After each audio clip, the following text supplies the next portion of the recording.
When a woman stops talking to you, don't panic. Don't double text. Don't overthink it. Don't ask what you did wrong.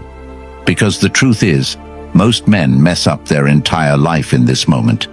You think her silence means she's moved on. You think you need to fix something. But what if I told you, her silence isn't rejection, it's an invitation. Not to chase, not to beg, but to finally become the version of you that doesn't fold when people pull away. And if you do this wrong, not only do you lose her, you lose yourself. Comment, I choose strength, if you're ready to change your life now. Number 1, don't chase. You sit there refreshing the chat, hoping her name lights up your screen again, and it doesn't. Your chest tightens, your thoughts race, and you try to convince yourself not to care, while simultaneously caring more than ever. You start analyzing every message, every emoji, every delay in her responses, convincing yourself maybe she's busy, maybe she's just tired, maybe she's testing you, maybe she just forgot. But deep down, you know something shifted, and instead of facing that shift like someone grounded in truth, you start contorting yourself, editing your texts to seem more appealing, funnier, less needy, more agreeable, more likable. And every time you send another message without a reply, something in you starts to shrink, and you don't even realize that with every unreciprocated effort, you're training yourself to ignore your own self-worth. Because chasing isn't just what you do, it's what you become. And the second you become the one trying harder, you lose leverage, not because trying is wrong, but because trying for someone who isn't trying for you erodes the very structure that makes connection possible. And in that moment, you don't even realize how bad it's gotten, because no one teaches you how to handle withdrawal from attention when you've made it your oxygen. No one tells you that you don't need to win her back. You need to win yourself back, the version of you who didn't need validation to feel worthy, the version who wasn't shaken by silence or distant energy, the version of you who used to wake up and think about his mission, his body, his vision, his principles. Not some ghost who used to text back with heart emojis and now replies with cold indifference or nothing at all. And this is where it becomes real, because chasing isn't always obvious. It hides in subtleties like checking her likes, watching her stories anonymously, replying to something she didn't even ask, showing up in her world in little digital ways just so she doesn't forget you exist, but she already has. Not because you don't matter, but because you taught her you'd always be available, and anything that's always available becomes invisible. And this is what no one tells you. You think being available is loyalty, but when it's not matched, it's self-abandonment. And the cost of that abandonment is not just her disinterest, it's your slow erosion of confidence. Because a man who can't walk away becomes a man who can't command anything. And before you know it, you're not living for yourself. You're living in response to someone who isn't responding at all. And here's the deeper truth. Chasing doesn't make you desirable, it makes you predictable, and predictability without respect equals disinterest. And the part that hurts the most is that your effort is real, your heart is real, your loyalty is real, but your strategy is broken. And unless you step back and stop investing in people who stopped investing in you, you will spend your entire life proving your worth to people who already decided they don't value it. And I don't care how good she looks, how deep the connection felt, or how much potential you saw. Potential without reciprocity is fantasy, and most men are addicted to the fantasy of what could be, instead of facing the reality of what is. And the reality is this: she stopped showing up, and you kept running in circles trying to fill the gap. And the longer you run, the further you get from your own power, because chasing is emotional bankruptcy. It's spending your energy in a place where there's no return, and that's not just painful, it's pathetic. Not because you are, but because you're living beneath who you are. And you don't need her to choose you. You need to choose to stop betraying yourself. And the second you do, the second you pull your energy back, the shift begins. Not in her, but in you. Because everything changes when you stop needing people to validate you in order to feel valuable. And that is the root of chasing, the false belief that someone else's attention defines your worth. But it doesn't. And the moment you stop chasing and start choosing yourself, you will feel pain, withdrawal, loneliness. But those feelings are your teacher, not your enemy, because they reveal just how addicted you were to being seen. And this is where the Stoic part kicks in. You don't control her, her replies, her mood swings, her interest, her story. You control you, your focus, your boundaries, your effort, and your path. And as long as your path is determined by her GPS, you will always be lost. And here's where it turns. When you stop chasing, she might notice, she might not, but that's irrelevant. Because this isn't about getting her back, it's about getting your dignity back. And you can't fake that. You have to earn it by standing firm, resisting the urge to reach out when it's not mutual, holding your line when everything in you wants to fold. And this is the real test of strength, not how much you can bench, but how much rejection you can face without flinching, how much silence you can endure without folding, how much absence you can handle without begging, because life will keep throwing you these moments until you pass. And passing doesn't mean getting her attention again. It means never needing it in the first place. It means being so grounded in who you are and what you value, that if someone walks, you don't follow, you refocus.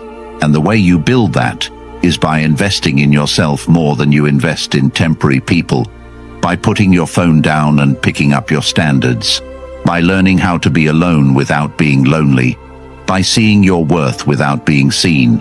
And I know that's hard, especially when your heart's involved, when you built something in your mind that never fully happened in reality, when you thought she was the one. But let me ask you something. If you have to chase someone to keep them, are they really yours? And if someone walks away the moment you stop overextending, were they ever really with you? Because real connection doesn't need to be chased, it needs to be met. And if she's not meeting you, she's not for you. And the moment you accept that, you stop trying to fix what isn't broken. You stop trying to repair what isn't yours to repair. And you start doing the one thing that actually changes everything.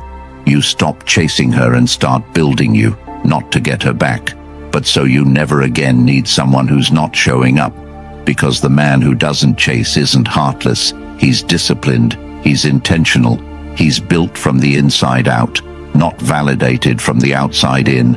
And when you live like that, you stop getting attached to people's attention and start getting addicted to your own purpose. And that purpose becomes your anchor when people drift, your direction when others are inconsistent, your clarity when emotions get loud. And in that space, the right ones stay, the wrong ones fade, and you never chase again. Not because you're cold, but because you're clear. And if that clarity is something you're finally ready to live with every day, then the Stoic relationship blueprint is for you, because it was written for this exact moment in your life, for the version of you that's done chasing and ready to build, filled with the exact timeless principles that helped rebuild men just like you into grounded, powerful, focused individuals who stopped letting emotions run their lives and started building standards that no one could shake. And now this life-changing guide is available as an audiobook, so you can listen to the truth while you walk, drive, jog, or even sit with your thoughts, letting every word settle deep into the part of you that's tired of feeling lost. Because this isn't just a book, it's a shift. And once you own it forever, with lifetime access to the exact mindset, disciplines and tools you need to stay solid, no matter who stays or goes. So don't just survive another heartbreak, outgrow it, and grab your copy now in the comments. Number 2, stay calm and confident. Silence doesn't mean panic unless it finds a mind that's never learned how to stay still under pressure. And in the world today, most people have been trained to react instead of reflect, to chase instead of observe, to respond to discomfort with movement, Because stillness feels like weakness, when in fact it's the birthplace of every form of self-mastery. And the moment her energy shifts, or she pulls back, or the messages slow down, or her tone gets colder, the majority instantly trade calm for chaos, replacing inner stability with outer noise, jumping into their phones to check last messages, asking friends for advice, creating false narratives to soothe anxiety. But every one of those reactions confirms that control is external, not internal. And when control is external, so is peace. And when peace depends on someone else's presence, you're never actually living. You're just managing emotions that aren't yours to fix. And real power starts when nothing changes on the outside, but everything changes in how it's received on the inside. When distance doesn't dictate distress. When someone else's absence doesn't reduce your presence. When composure replaces confusion, not because you ignore what's happening, but because you refuse to let it shake the one thing that can never be outsourced: how you choose to carry yourself. And the truth is, she pulls back not always because she's lost interest, but often because she wants to feel the weight of your reaction. The test is not whether you care, but whether your care causes collapse. And most don't understand that calmness doesn't come from not feeling. It comes from not needing the world to adjust in order to feel okay. And without this understanding, everything becomes a threat, and every cold text becomes a trigger, and every unanswered message becomes a meaning, when in reality all of it is noise, if it has the power to steal your clarity. And the way to build calm is not by pretending nothing bothers you, but by slowly removing the triggers that make you betray yourself when discomfort arrives. And this starts with detachment, not from life or love, but from outcome. Because the root of chaos is attachment to what you cannot control. And the end of chaos is mastering the one thing you can. And what most fail to realize is that every time you react to her behavior, you teach her how much of yourself she controls. And when someone knows they can shift your day by shifting their tone, you've handed over the keys to your emotional world, and what follows isn't a relationship. It's a power imbalance, and when power is one-sided, attraction doesn't grow, it dies, because no one respects what's always shaking in response to their movements. And this is where you turn inward, not as an escape, but as a recalibration. And it begins with training the body to breathe when it wants to fight, to sit when it wants to fix, to watch when it wants to prove, to hold steady when it wants to explain. And calm isn't loud. It doesn't announce itself. It's felt in the pauses, in the way you don't interrupt her space with desperation, in the way you speak from clarity, not confusion, in the way you continue living without apologizing for not folding when she went distant, because confidence isn't what you say, it's what you don't have to. And the man who's calm when connection fades is the man who's invested in things deeper than comfort. And if you want to become him, you have to start where it hurts most, by asking yourself why someone pulling away feels like rejection instead of redirection, why you feel the need to prove instead of walk, why your mind races to fix what hasn't been said. And if you sit long enough with those questions, the answers won't scream, they'll whisper. But those whispers are the foundation of stillness. And from that stillness comes a presence that doesn't beg for validation, that doesn't require constant reassurance, that doesn't collapse when love looks uncertain. Because love that needs certainty isn't love. It's dependency dressed as connection. And when you remove the need for constant affirmation, you start seeing clearly who's showing up and who's performing, who's invested and who's manipulating, who's authentic and who's testing. And none of that matters to a man who's calm, because he isn't moved by temporary emotion. He's anchored in eternal principle. And that principle is this: you never allow someone else's behavior to decide your worth. You never give your peace in exchange for their presence. And you never lower your standard of behavior just to keep someone who doesn't value what you offer. And every time you choose calm over chaos, you become more dangerous. Not because you're unpredictable, but because you're unfazed, and unfazed men don't chase, they attract, not by games, but by gravity, by becoming so rooted in who they are that those who drift either return on their own or disappear without disruption. And the best part is that this version of you doesn't just win in relationships, it wins in everything. Because when you can stay focused while others flinch, when you can remain still while others scramble, when you can stay composed while others spiral, you separate from the masses who let emotion dictate every move. And in that separation you find freedom, because you no longer need the world to like you, call you, choose you, or explain themselves to you in order for you to sleep at night. You only need to know that no matter what happens, you don't break, you don't beg, you don't bend your spine trying to carry what's not yours. You just breathe, stay still, stand tall, and keep building. Number 3, let her miss you. Closeness is not a guarantee of connection, and attention does not equal value, because people get used to anything they see too often, even if it once felt meaningful. And when someone knows you'll always be there, no matter how they treat you, no matter how they respond, no matter how much they withhold, they stop appreciating your presence, not because you changed, but because you allowed them to. And what most people misunderstand is that absence doesn't always create distance. Sometimes it creates depth, because you are not remembered when you're always available. You're remembered when your absence forces someone to face what life feels like without the energy they used to take for granted. And this is not about being manipulative, it's about being human, because humans only value what they feel they could lose. And as long as she feels she has unlimited access to your thoughts, your affection, your presence, your time, your vulnerability, there's no urgency for her to appreciate it, because there's no reason for her to reflect. And without reflection, there is no realization. And without realization, there is no respect. And without respect, there is no connection worth having. And if you always stay close, even when she pulls away, you rob her of the only experience that might wake her up, the space to feel the absence of what used to be hers. And that absence must be clean, not bitter, not vengeful, not loud, just quiet, complete and intentional.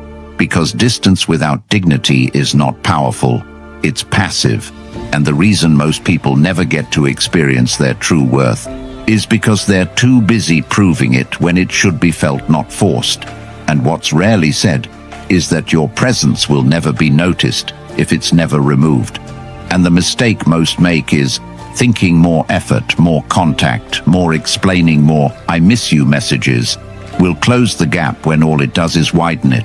Because now you're the one forcing connection, and she's the one choosing whether or not to receive it. And that's not love, that's imbalance. And imbalance never grows into intimacy. It breeds resentment, confusion, and ultimately withdrawal.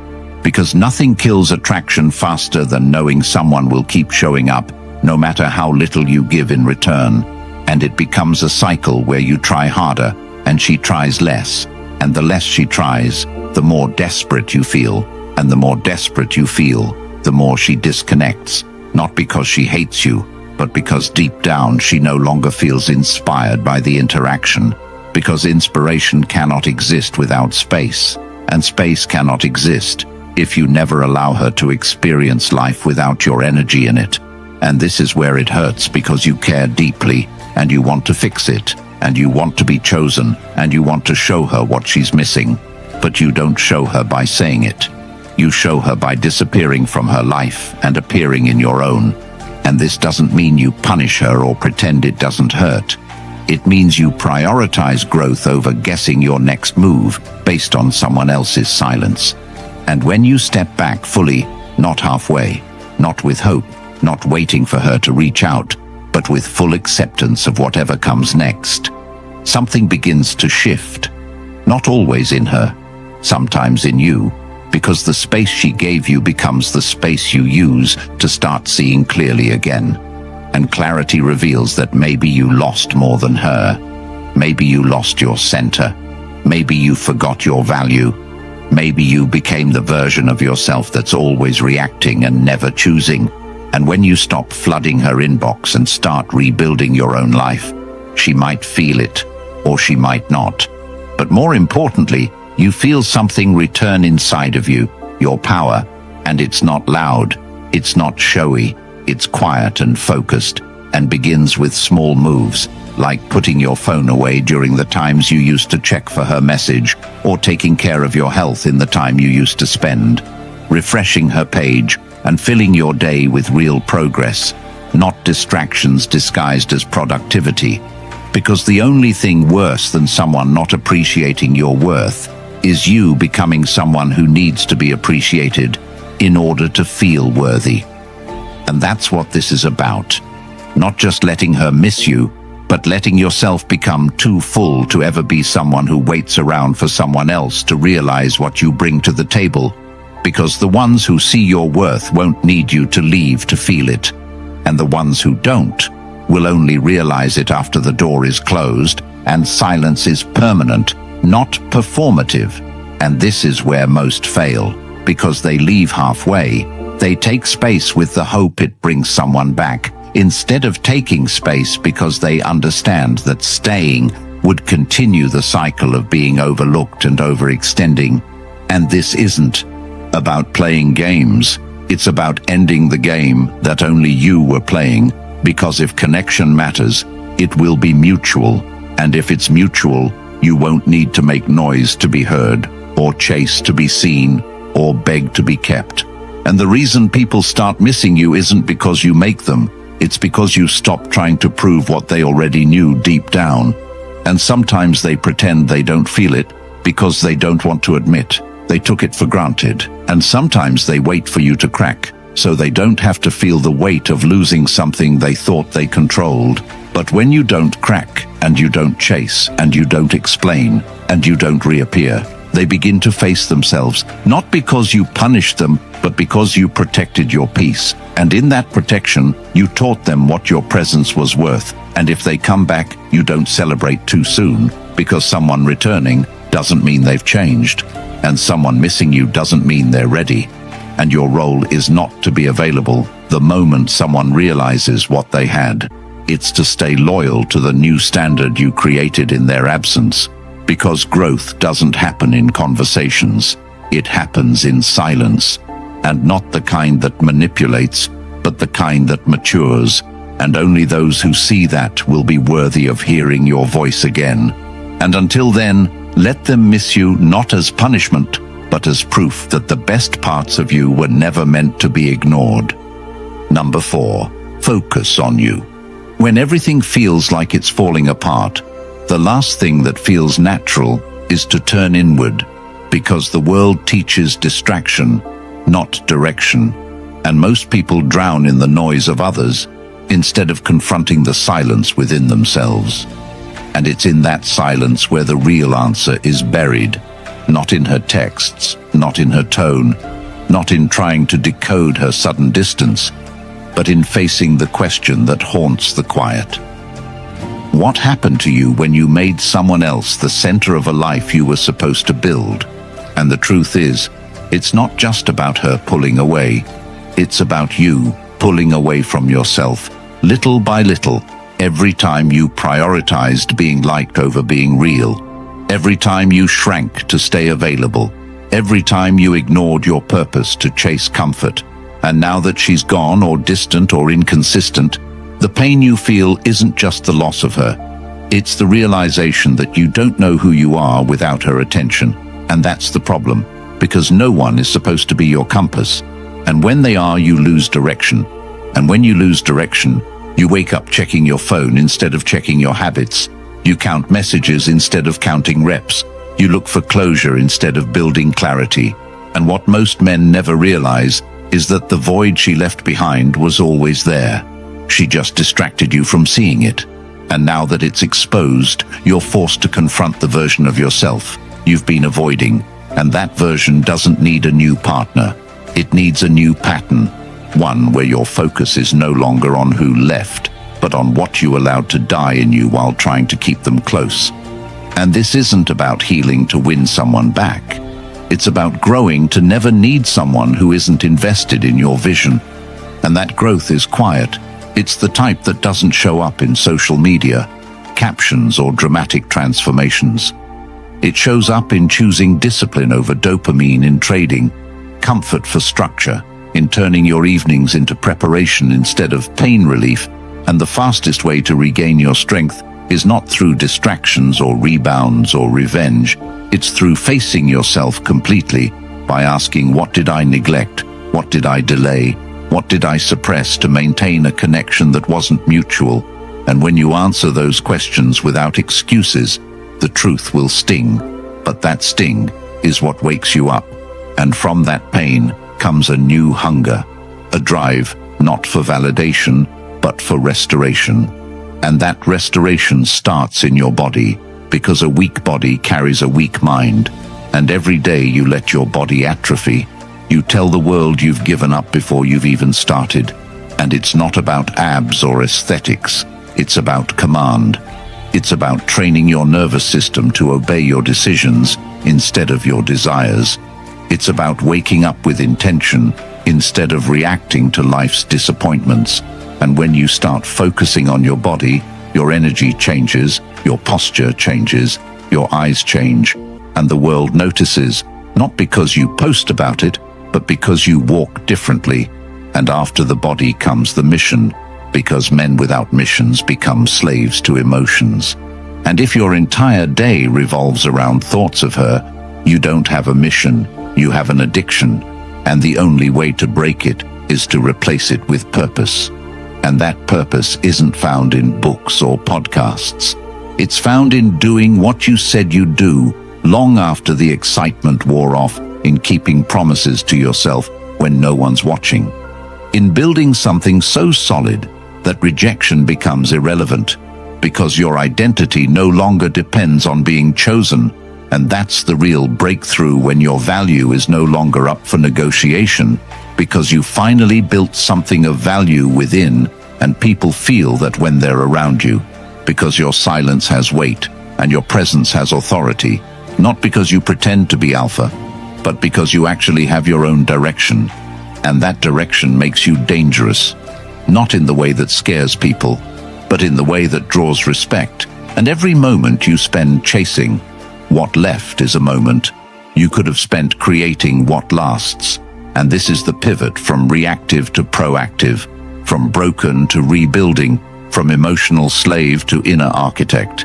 And it doesn't happen all at once. It happens in hours, stacked with discipline, in choices that no one claps for, in nights where you pick progress over pity, and in habits that no longer revolve around her timelines and moods, but around your own future. And when you live like this, something strange happens. The same people who left or pulled back or played games often return, not because they changed, but because you did. But now you don't need them, because you've become someone who only makes room for people who match the level of investment you've given yourself. And that's the twist. The goal isn't to win her back, it's to become so locked into your own evolution that the loss becomes your leverage. And if she never returns, that's fine, because you already did. Number 5. Reclaim your value. The hardest truth to swallow is realizing that the person you wanted the most is the same one who taught you how little you truly respected yourself. Because every time you made excuses for their inconsistency, every time you waited for a text that didn't come, every time you lowered your standards to keep them around, even when you felt the shift, even when the words didn't match the actions, even when you saw the patterns repeat, but still kept showing up, hoping they would see your heart. You weren't being loyal, you were being lost, and it wasn't their rejection that broke you. It was the way you abandoned your own worth to earn their attention. And this is the moment when reality hits. Because what you thought was love was often just fear of being alone. And what you called effort was really a fear of being forgotten.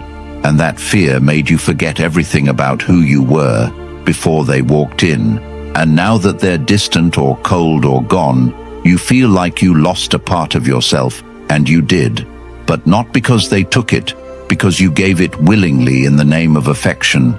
And now you're sitting in silence, trying to make sense of the chaos, when the answer has always been the same.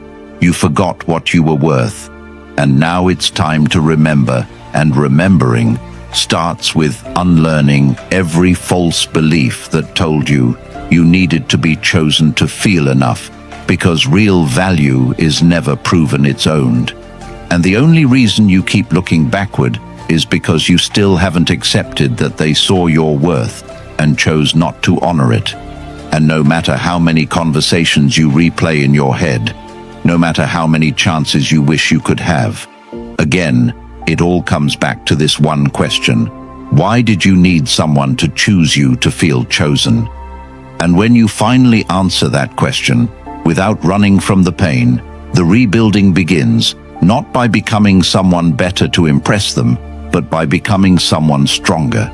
So you never allow yourself to be treated like an option again.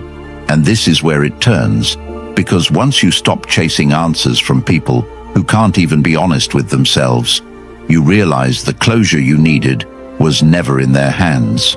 It was always in your decision to stop outsourcing your self-worth. And that decision starts now, not tomorrow, not after one more message, not after one more memory tonight. Now, in the moment where you decide that no more begging, no more waiting, no more shrinking, no more proving, because the version of you who keeps hoping they'll wake up is the same version who forgot how powerful they already are. And to reclaim that power, you must walk away without waiting for permission. And walking away isn't just physical, it's emotional, it's mental, it's spiritual. It's a clean break from every pattern that taught you to question your value. And that break begins with boundaries, not walls, but standards that don't bend when emotions are high and hormones are louder, because too many are addicted to the feeling of connection, even when it comes at the cost of self-respect. And this is the lesson you were meant to learn, that the pain of letting go is temporary, but the pain of losing yourself is lifelong. And every time you ignore red flags, every time you settle for breadcrumbs, every time you justify disrespect, you're teaching the world that you can be loved without being valued. And that ends now. And it ends with discipline, not emotion, because emotion says reach out, but discipline says remember how it felt when they made you question your worth. Emotion says one more try, but discipline says you already tried while they barely lifted a finger. Emotion says stay available, but discipline says build your life so full they notice your absence because it's no longer possible to reach you in the same way. And that's how you reclaim value, by becoming unavailable to anyone who's not consistent, by becoming uninterested in anything that doesn't align with your peace, and by becoming unaffected by the same patterns that once controlled your every move. And that kind of transformation can't be faked. It's felt in the way you move now, with presence, not desperation, with clarity, not confusion, with purpose, not performance. And suddenly the same people who used to ignore you start noticing, but it's too late, because you're not seeking attention, you're building legacy, and they were just a chapter, not the story. And this story is now being written by someone who knows their worth, someone who speaks with conviction and walks with calm, someone who doesn't get shaken by silence or seduced by chaos, because they've tasted their own power. And it's more satisfying than any text back, any apology, any recycled connection that once made you question your reflection. And this is the core of it all. When you reclaim your value, you stop being scared of losing people, because the only thing you fear now is losing yourself. And that fear is sacred, because it guards your standards, it protects your growth, and it reminds you that love isn't meant to hurt like this. And if it does, it's not love, it's dependency, and you're done with that. And as you rise, they will feel it, and some will try to return, but you don't let them in, because you know what? It cost you to finally feel peace again, and no one who disturbed that peace gets a second chance. And the ones who truly see your worth won't wait until it's too late. They'll meet you where you are without games, without confusion, without guilt. And until then, you keep rising, you keep growing, and you keep reminding yourself that walking away isn't weakness, it's wisdom, because the one who reclaims their value never settles again. Number 6.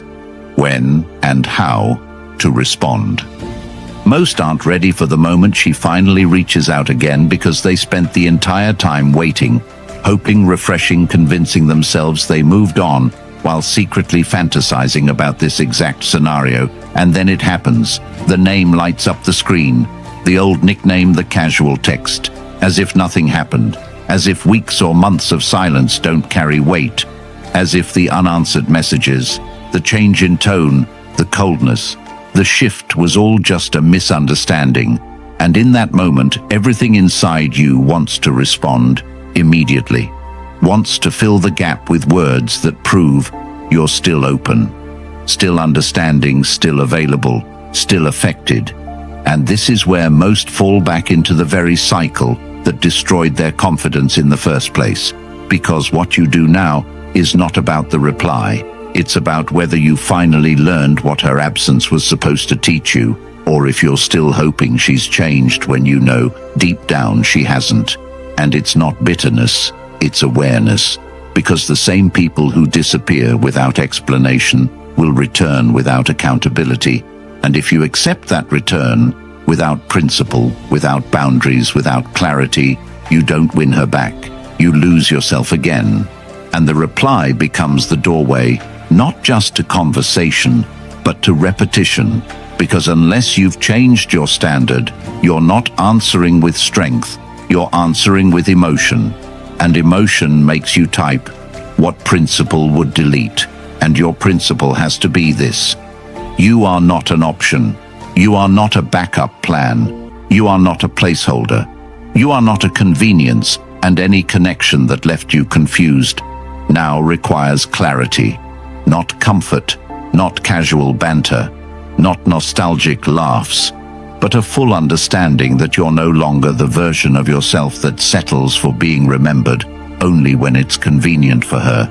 And if you don't feel that confidence, if your hands still shake, if your chest still tightens, if your mind still hopes, then you're not ready to respond. Because responding from hope is different than responding from healing. And healing means you no longer need the outcome to define your peace. Healing means you see the message.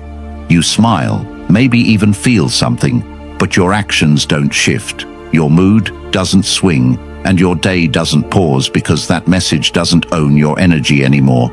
And this is how you know you've changed, when her presence no longer moves you off your path. And if you do decide to respond, do it with clarity, not confusion. Speak with calm, not performance. Respond because you choose, not because you fear losing her again. And that message should not validate her decision to walk away. It should reinforce your decision to evolve. It should come from a place of grounded reflection, not emotional reaction.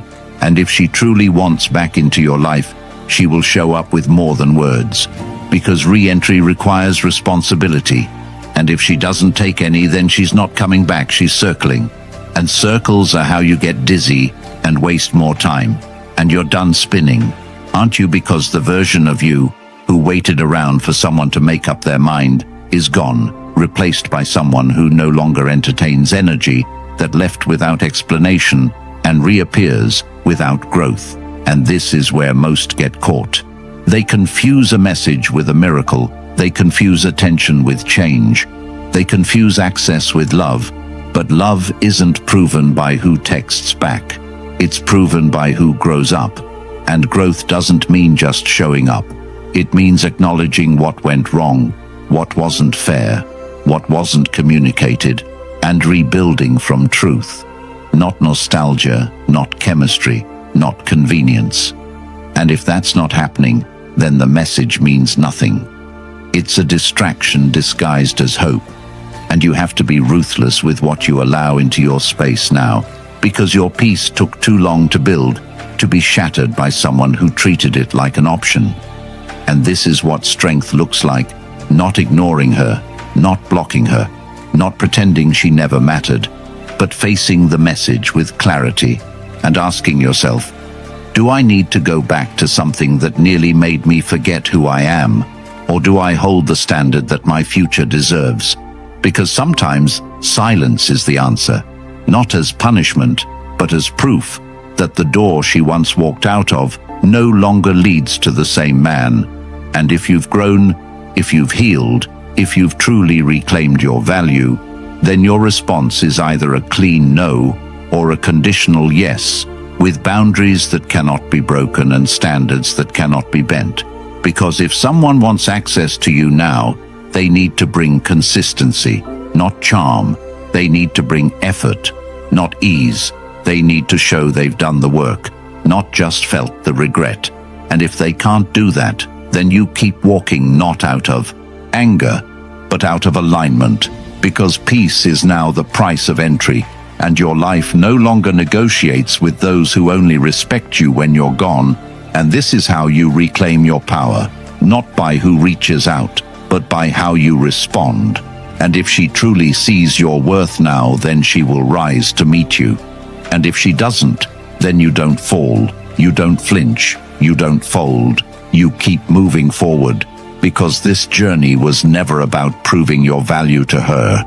It was about remembering it for yourself, and now you finally have. If you've made it this far, it means something inside you is done pretending, done begging, done chasing, done living on her approval like oxygen, and deep down, you know this version of you isn't sustainable.